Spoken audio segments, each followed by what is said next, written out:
এটা আমরা ইফতারির পরে যতটুকু আমরা জানতে পারছি আর বুঝতে পারছি যে 7টা থেকে 7:15 হবে। এই টাইমে বিকট শব্দ হয়েছে। বিকট শব্দ শুনে আমরা সবাই আসছি। আসার পরে যতটুকু দেখলাম যে এখানে অনেক ক্ষয়ক্ষতি হয়েছে। শিপন ভাই নামে একজন গুরুতর আহত হয়েছে, ওনার নিচে হইল গোডাউনটা। আর সগির নামে একটা ছেলে ও আহত হয়েছে। লিটন ভাই নামে একটা লোক আহত হয়েছে। আর পথচারী অনেকেই চলার পথে আহত হয়েছে। তো আমরা প্রাথমিকভাবে ফায়ার সার্ভিসের ভাষ্য অনুপাতে আমরা যতটুকু জানলাম যে এটা গ্যাসের লিকেজ থেকে এটা কোনো কিছু হয়েছে ছিলাম না। আমি আসলাম এসে টান বাজার দাওয়াতে আইয়া দেখি এই অবস্থা। এই বিল্ডিং এই ভিতরে মিলে আশেপাশে মনে হয় একটা গ্লাস নাই। আসলে উদ্ধার মনে হয় থামাই নিবাইছে, কি কয় আগুন নিবাইছে, লোক লয়ে গেছে উইয়ে নিছে। আচ্ছা, কি বিকট একটা শব্দ হয়েছে। শব্দ হওয়ার পরে আমরা যারা আসছিলাম সবাই দৌড়ে আসছি। আসার পরে দেখে দেখতে একটা ধোয়া বেরিয়ে আসছে। ধোয়া বেরিয়ে আসে পরে এদিক দিয়ে ভিতরটা আসছি, আইসে দেখি সব বাইঙ্গার ছিল একদম এক মাস। তারপরে আমরা মনে করেন এদিকে ভিতরে আমাদের এক ভাই ছিল, ওনারে বের করে আগে হসপিটালে পাঠাইছি।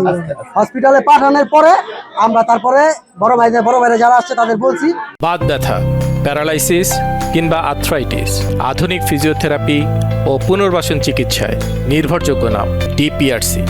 তারা ফায়ার সার্ভিস দিয়ে এখানে আসছে। আমরা এখানে আমরা পাইছি একজন, তার আগেও মানে 2-1 মিনিট আগেও একজনের ভিক্টোরিয়া পাঠাইছে, আমরা একজন পাঠাইছি, সে গুরুতর আহত। আরেকজনের শুধু মাথা ফাটছে, সে আপাতত বাসায় আছে। আর মোট 3 জন আহত হয়েছে, 2 জন গুরুতর আহত হয়েছে, আর একজন আপনার শুধু একটু মাথা ফাটছে। আমরা বাসাতে নামাজ মিস করে বাড়ি আসি, তাই আমরা মহল্লার সামনে বিকট একটা শব্দ হয়েছে। বিকট শব্দ পাওয়া পেয়ে আমরা দৌড়ে সব আমরা ভাই দাদা সব দৌড়ে আসি। দৌড়ে আজ আগুন চলতেছে, আগুন সব ভাঙ্গা, বাড়ির সব গ্যালাস মুলাস ভাঙ্গো। ওরাই আমরা আগুন নিয়ন্ত্রণে আনছি। আগে নিয়ন্ত্রণে উদর একটা লোক ওই আসলো বাসুতে ওর গুরুতরটা হতো, ওরা তুইলা নিয়ে আমরা আগে হাসপাতাল পাঠাইছি আর চিকিৎসার জন্য। আমরা 2 জন আগে তারা আগে পাঠাইছে, আমরা একজন আহত পাইছি। মোট 3 জন আহত, 2 জন গুরুতর আহত, একজনের মাথা আমরা বাসে, একজন বাসায় আছে। মানুষ এখানে কাজ করতেছে, যেমন সোহাগ, সগির, যে সগির আহত হয়েছে সগির, আর হলো আপনার হইলো রতন নামের ছেলেটা কাজ করতেছে। তাদের থেকে একজন আইসা এখানে বলতেছে অনেক গ্যাস, এটা সহ্য করা যাইতেছে না। এই কথাটা মানে আমার চাচার সাথে কথা বললাম ইফতার খাওয়ার পর। আমার চাচার গেলাম গোডাউনে, যান আপনি মোহাম্মদ শিপন, তারা গোডাউনে পাঠাইলাম।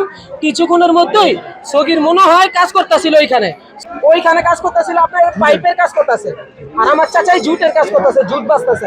এই যে আহতটা হইলো, এটা আমি শুনি না, সাথে সাথে আসছি, আইসা আমি দেখতে পারলাম এই যে এই অবস্থা। আমার চাচার হাতে হাত দিলে এগুলো পড়ে যেতেছে। আমার চাচাকে এখন নিয়ে গেছে ঢাকা।